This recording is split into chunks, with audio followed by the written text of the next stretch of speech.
ใหญ่เลยเถ่าเลย เห็ดนมกินเองแม่นบ่เห็ดนั่นน่ะเอาเถ่าแล้วเอายอมาแล้วก็อดีช่วยเองอดีช่วยเองว่ะนี่อดีเก็กดนี่เบิ้งเหี้ยแท้ๆอ่ะบ่ได้กินแท้ๆมื้อนี้เบิ้งนี่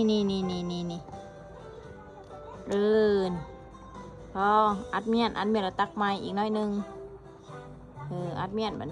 ความแท้ยุดนักก้อนเบิ้งปิดก้อนนี่เอาตักบัน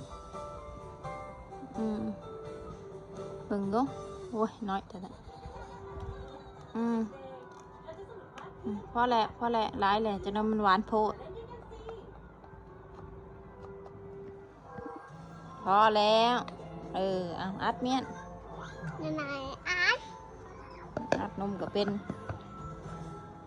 เถาเลยยังบอกนมอยู่เอาเฮียเธอ